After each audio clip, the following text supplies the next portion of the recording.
Hello बच्चों, good morning. आज आप चंद्रापेट कथा का 9वां गद्यांश पढ़ेंगे, तो आइए इसको पढ़ते हैं। हाँ बच्चों, अथ अदर्शनम उपगते भगवती गभस्तिमालिनी चंद्रापीठः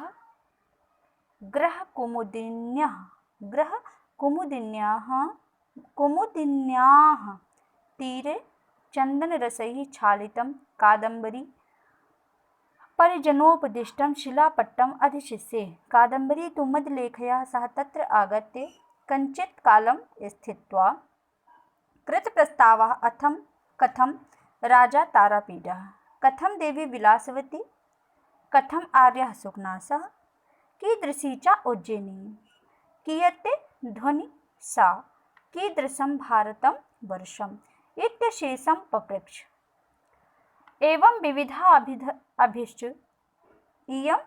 एवं विविधाभिश्च कथाभिः सुचिरं स्थित्वा उत्थाय कादम्बरी केयूरकं चन्द्रापीठ समीप शायिनम् आदिश्य शयनसौधशिखरम् आरुरोह। तत्र च शीतदुकूलवितान तलास्तीर्णं शयनम् अभजत। इस प्रकार आप लोगों ने इस पूरे गद्यांश का वाचन किया। अब हम इसके अर्थ को देखते हैं। अथ अदर्शनम उपगते भगवती गभस्तिमालिनी। अदर्शनम उपगते छिप जाने पर। अदर्शन मतलब दर्शन होना, मतलब समक्ष होना, और अदर्शन होना मतलब छिप जाना। अदर्शनम उपगते छिप जाने पर। गभस्तिमालिनी कौन है? किरणमाली अर्थात सूर्य, अर्थात सूर्य के छिप जाने पर। भगवती गभस्तिमालिनी चंद्रापीडः ग्रहकुमुदिन्याः तीरे। कौन है? ग्रहकुमुदिन्याः। कुमुदिनी माने ग्रहकुमुदिन्याः तीरे मतलब किनारे पर, और कुमुदिन्याः घर की बावड़ी को कुमुदिन्याः। तो घर के अंदर जो बावड़ी है उसको क्या कहेंगे? गृह कुमुदिन्याः। तो घर की बावड़ी के तीरे मतलब किनारे। किनारे पर चंदन रसैः क्षालितम कादम्बरी परिजनोपदिष्टम। अब यहाँ से इसका अर्थ देख लीजिए। अथ अदर्शनम उपगते भगवती गभस्तिमालिनी, अर्थात भगवान सूर्य के अस्त हो जाने पर। अथ अदर्शनम भगवती गभस्तिमालिनी, भगवान सूर्य के अस्त हो जाने पर चंद्रापीड ने घर की बावड़ी के किनारे, गृह कुमुदिन्याः तीरे, घर की बावड़ी के किनारे, चंदन रसैः क्षालितम, चंदन के रस से क्षालितम मने धुली हुई, कादम्बरी परिजनोपदिष्टम, कादम्बरी की सेविकाओं से बताई गई। कादम्बरी परिजनोपदिष्टम, कादम्बरी की सेविकाओं के द्वारा बताई गई। शिलापट्टम, शिला पर, अधिशिष्य शयन किया। ठीक।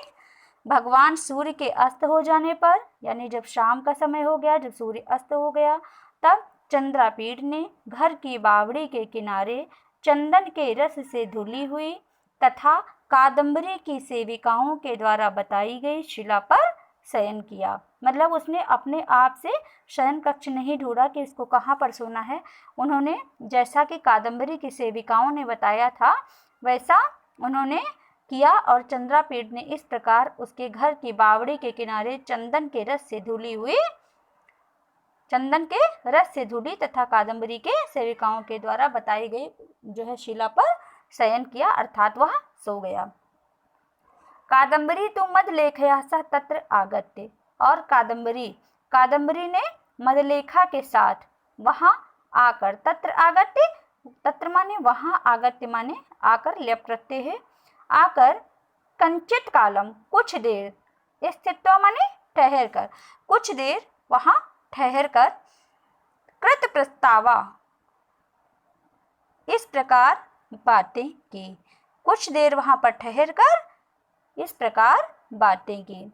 कथम राजा तारापीड कैसे हैं? क्या कहा? कथम राजा तारापीठ, राजा तारापीठ कैसे हैं? कथम देवी विलासवती कैसी हैं? तारापीठ कौन है? चंद्रापीठ के पिता हैं। और विलासवती कौन है? तारापीठ की पत्नी है और चंद्रापीठ की माता है।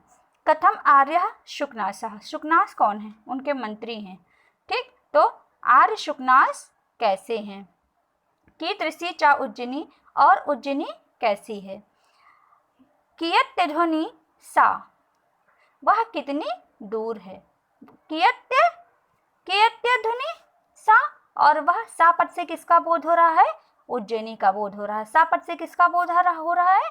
उज्जयिनी का, नगरी, उज्जयिनी नगरी का बोध हो रहा है सा पद से। तो वह कितनी दूर है ऐसा वह पूछती है। कीदृशम भारतम वर्षम, भारतवर्ष कैसा है? इत्यशेषम पपृच्छ, इसके बाद उठकर कादम्बरी ने इस प्रकार से, उसने क्या किया? इस प्रकार से इत्यशेषम पपृच्छ, इस प्रकार उन्होंने उससे प्रश्न पूछे। इयं विविधाभिश्च कथाभिः सुचिरं स्थित्वा उत्थाय कादम्बरी केयूरकं सा, केयूरकं चंद्रापीठ समीप शायिनम आदेश, और उसके बाद कादम्बरी ने केयूरक को उसके पास सोने का आदेश दिया। ठीक, एवं विविधाभिश्च कथाभिः सुचिरं स्थित्वा उत्थाय कादम्बरी, इस प्रकार उसने कुछ देर तक उससे विभिन्न प्रकार के प्रश्नों को पूछा और इसके बाद कादम्बरी वहां से उठ करके चली गई और केयूरक को चंद्रापीठ के साथ सोने का आदेश माने आदेश दिया। किसको? किसके साथ? केयूरक को। किसके साथ? चंद्रापीठ के साथ सोने का आदेश दिया और वह स्वयं अपने, और वह कहाँ चली गई? चंद्रापीठ समीप शायनम आदेश से ऐसा आदेश दिया और शयन सौध शिखरम आरोह, और फिर उसने क्या किया? वह अपने समीप शायनम, समीप में सोने वाले, आदेश से माने आदेश दे करके, शयन सौध शिखरम, शयन करने के महल के ऊपरी भाग में। जो कादम्बरी कहाँ चली गई? जो उसका शयन करने का कक्ष था, महल था, उसके ऊपरी भाग में वह चली गई। कौन चला गया? कादम्बरी चली गई। कहाँ चली गई? शयन कक्ष के ऊपरी, शयन कक्ष जहाँ पे है, जहाँ पर उसके महल में जो शयन कक्ष है उसके ऊपरी भाग में वह आरोह माने चढ़ गई। कौन चढ़ गया?